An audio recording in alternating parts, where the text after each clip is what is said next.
Diklat. Di sini saya atas nama Rasulan Kakaliar dengan NIM 523-122-023 rekan saya Sebentar saya Bandi dengan NIM 523-1122001. Baik, kami akan menyelesaikan tugas dengan berjudul perawatan mesin sistem kendaraan ringan. Ini mobil yang bakal kita bagian apa aja sih yang akan diperbaiki dalam perawatan ringan kendaraan itu. Mari kita lihat untuk kendaraan apa saja bagian-bagian yang harus dirawat. Nah, untuk pertama itu mungkin bagian filter udara itu harus dicek, dilihat apakah masih bagus, masih bersih atau sudah kotor. Karena bagian filter ini adalah bagian sangat penting di mana udara itu masuk ke dalam melalui filter udara ini. Selanjutnya akan dijelaskan. Baik, pertama kita lakukan yaitu pembersihan filter udara. Pertama kita akan membuka kunci-kunci yang mengikat filter udara.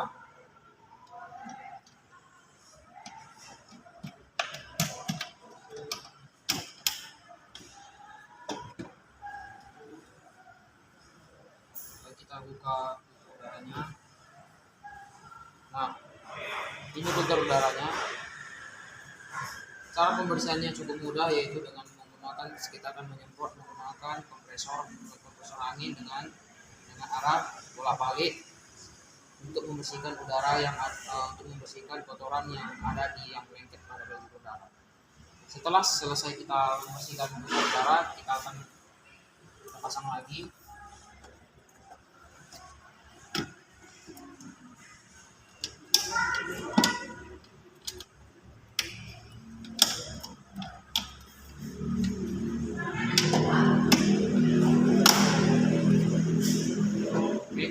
Baru langkah keduanya perawatannya kita akan pengecekan oli. Ini nama sheet oli.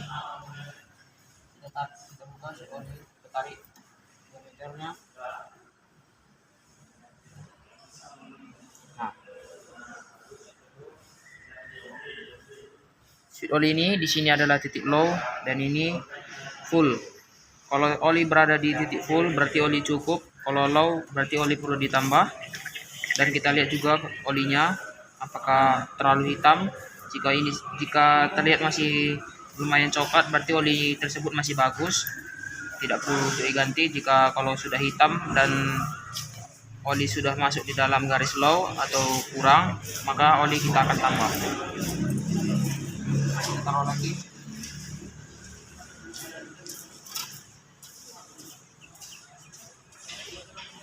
Baik, selanjutnya saya akan berikan kepada rekan saya Subhan untuk pelatihan yang ketiga. Nah, selanjutnya itu adalah pengecekan yang namanya air wiper. Nah, di sini bisa dilihat bahwa ini air wipernya terlalu kurang. Nah, kalau misalnya air wipernya ini habis, itu bakal diisi saja, dibuka. Nah, di sini terus bakal dimasukkan air yang baru. Itu biasanya itu ada yang berisi obat untuk pembersihan kacanya, terus ada juga yang pakai air biasa gitu. Nah, selanjutnya itu ada air radiator juga. Di sini adalah tangki cadangan air radiator. Nah, di sini gunakanlah air radiator itu yang standar dari pabrik gitu. Jangan kayak diganti dengan air mineral atau air lainnya, karena air yang standar dari pabrik itu dia ada obatnya gitu. Jadi dia bisa mendinginkan radiator mesin itu sendiri. Jadi dan tidak menyebabkan karat gitu. Terus juga di sini kita juga harus melihat bahwa bagian dari baterai itu bersih gitu. Karena kalau misalnya di sini terjadi korosi atau terjadi karat, maka bagian arusnya itu kurang baik gitu untuk masuk ke dalam pengapian gitu. Nah, selanjutnya Ariel mungkin ada yang tambahin. Selanjutnya kita akan selanjutnya adalah kita akan mengecekkan minyak rem. Nah, ini namanya tabung minyak rem. Cara pengecekannya cukup mudah. Kita akan membuka dan tutup tabung minyak rem. Di sini boleh kita lihat di sini. Nah, ini adalah di sini ada titik min, ada titik low. Min itu adalah kurang, low itu adalah min itu adalah maksimumnya, low itu adalah kekurangan. Nah, dari sini masih terlihat bahwa minyak rem tersebut masih di garis min, berarti minyak rem tersebut cukup penuh atau tidak kurang. Nah, kita akan tutup laginya.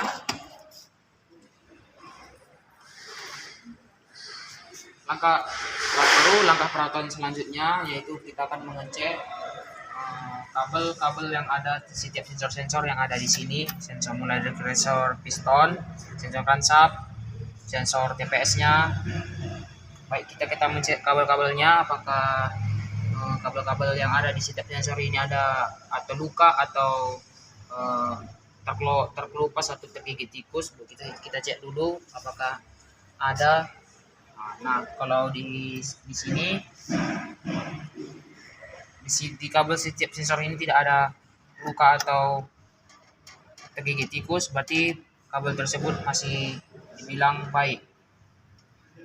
Nah, baik, setelah itu perawatan yang selanjutnya kita akan mengecek tali belting atau tali kipas pada mesin. Nah, cara pengecekannya cukup mudah, yaitu kita lihat bahwa apakah tali kipas ini terlalu longgar atau terlalu ketat. Karena kalau mesin tersebut tidak boleh talinya itu terlalu ketat atau terlalu longgar. Nah, di sini untuk keregangan di setiap tali kipas ini cukup bagus, berarti ini menandakan bahwa ketatan bala tali kipas ini lumayan bagus. Nah, selanjutnya kita akan melihat tutup oli, apakah tutup ini longgar, karena kita harus memastikan kalau tutup ini harus tetap ketat. Kalau terlalu longgar, oli pada saat mesin kita hidupkan, oli yang kalau tutup longgar, oli ini akan berbencat atau tumpah keluar kalau tutup ini tidak ketat.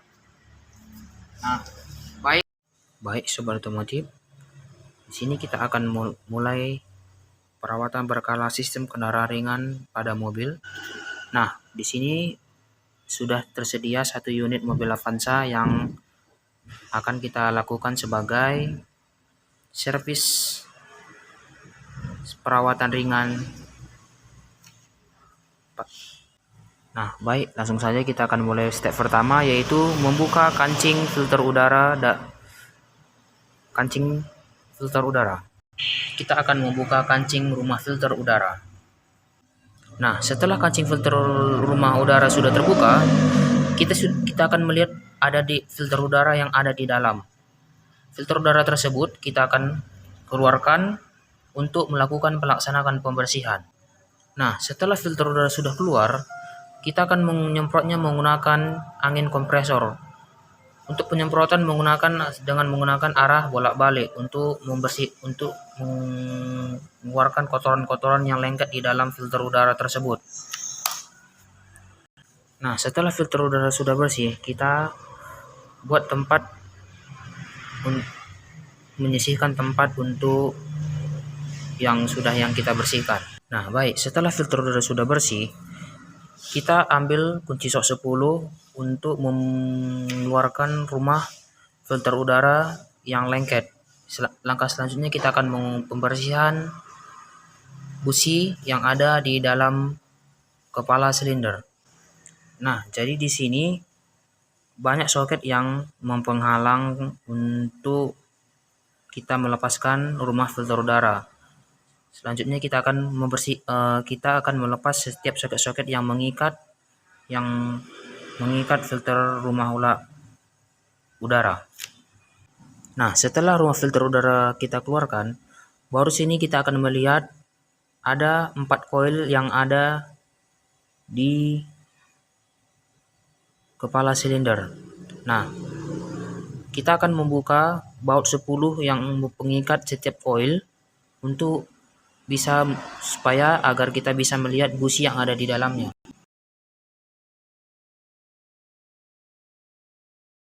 Nah, Setelah buat 10 sudah tercopot, ignition coilnya kita akan buka, kita tarik keluar, dan kita akan sudah melihat ada busi yang di dalam. Nah, kita sudah melihat busi, lalu kita akan membuka busi, setiap busi yang ada di dalam kepala silinder. Kita buka satu persatu. Baik, untuk pembukaan businya, kita akan menggunakan kunci busi. Kita putar ke kiri untuk mengeluarkan busi dari kepala, dalam lubang kepala silinder. Kita buka untuk businya, kita bawa keluar. Nah,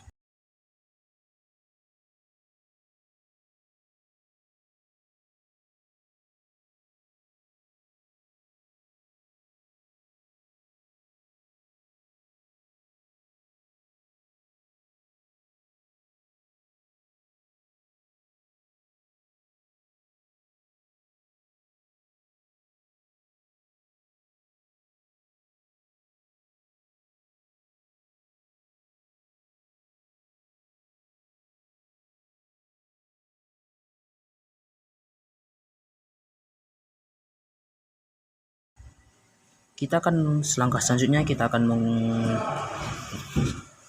pembersihan busi menggunakan carbon cleaner. Nah, di sini ada carbon cleaner yang akan kita buat untuk merendam busi agar kotoran busi bisa bersih. Baik, di sini kita sudah menyiapkan wadah untuk menampung air cairan untuk pembersih busi. Di sini kita akan buat supaya busi bisa terendam. Kita tuangkan cairan dengan secukupnya. Lalu busi tersebut kita rendam ke dalam cairan tersebut. Busi yang sudah dimasukkan ke dalam, kita tunggu berapa menit untuk melunturkan noda-noda yang ada di kepala busi tersebut. Sambil kita menunggu busi yang direndam untuk melunturkan kotorannya, kita akan melakukan pengecekan kebocoran selang radiator. Baik, itu langkah selanjutnya akan dilanjutkan oleh rekan saya, Subhan Kosar Effendi. Baik, terima kasih Ariel. Di sini saya akan melanjutkan pengecekan selang radiator. Nah, di sini pertama-tama kita buka dulu katup yang ada di atas untuk melihat cairan radiator. Dan kita masukkan radiator tes untuk mengecek kebocoran yang tekanan yang ada di dalam radiator. Nah, ini dia radiator tes. Terus kita pompa untuk ke batas maksimal. Batas normal untuk dalam selang. Terus kita melihat apakah ada kebocoran pada selang-selang di dalam radiator. Kalau misalnya terjadi kebocoran, itu harus segera dibawa ke bengkel untuk dilakukan penggantian gitu.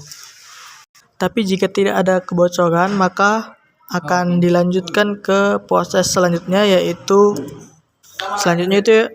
kita cek tutup radiator. Apakah tutup radiator itu karet-karetnya ini masih bagus atau sudah mulai aus. Karena kalau misalnya tutup radiator ini aus, dia akan atau karet-karet rongga, dia akan membuat radiator itu atau tekanan dari radiator itu tidak stabil dan bisa melompat keluar gitu. Nah, kita lihat saja dengan cara visual apakah karet-karetnya masih normal atau masih keras gitu. Selanjutnya yaitu adalah kita memeriksa bagian fan belt.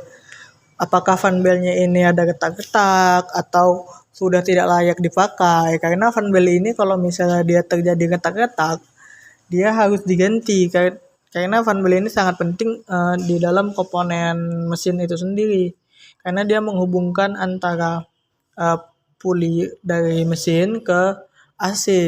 Kalau misalnya fan beltnya udah retak atau bahkan bisa terjadi putus karena retakannya itu, dia harus diganti gitu.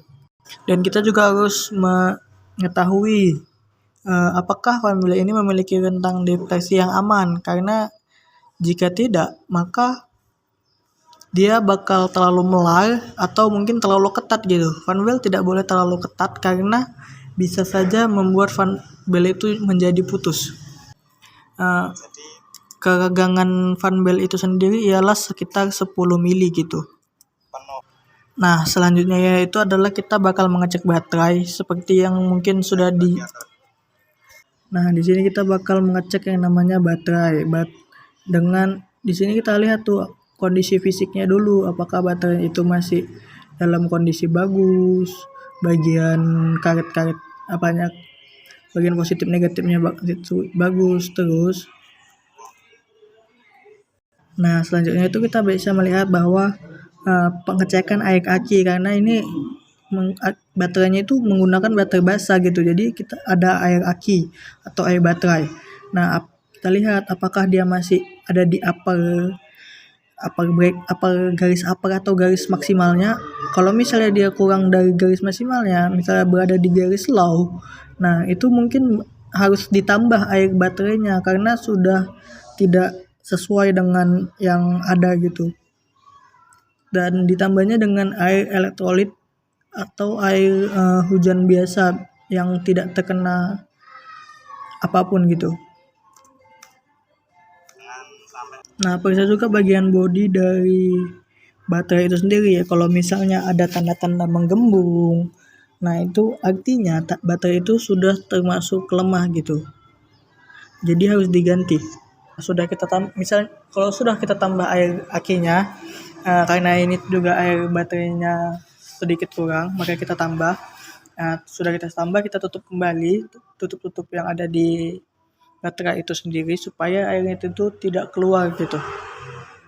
Nah, selanjutnya kita bakal mengecek yang namanya minyak dari power steering. Apakah minyak power steering ini cukup untuk menggerakkan power steering atau bagaimana gitu. Mari kita cek. Pertama kita buka dulu tutupnya, terus kita lihat apakah sudah ada kotor atau ada debu yang masuk. Tapi kelihatan yang ada di sini itu power steeringnya masih bagus dan tidak ada kotoran yang masuk, dan jumlah dari airnya itu cukup lumayan banyak gitu. Nah, setelah itu kita tutup kembali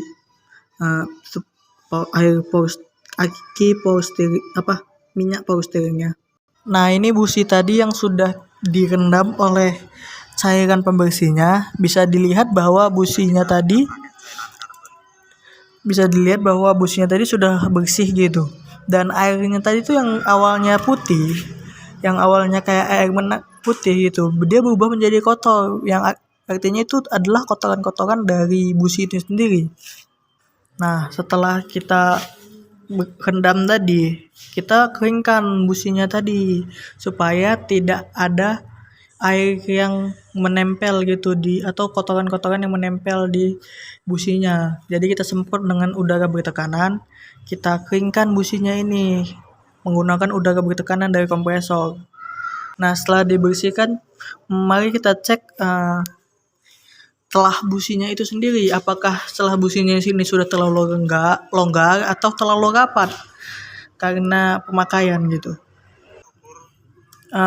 Pengecekan celah businya itu menggunakan filler gauge atau yang namanya itu pengukur celah busi atau filler gauge gitu. Untuk busi sendiri minimal celahnya itu adalah kurang lebih 0,8 mm. Jadi kalau misalnya dia lebih renggang dari 0,8 itu mungkin bakal yang namanya bakal ditokok menggunakan martil ya, supaya celahnya itu kembali seperti rapat lagi, dia kembali ke 0,8 gitu. Ya, semua businya harus dicek menggunakan filler gauge. Setelah kita melakukan pembersihan, terus juga melakukan pengecekan celah. Nah, selanjutnya itu kita pasang kembali businya di rumah silinder atau di kepala silinder.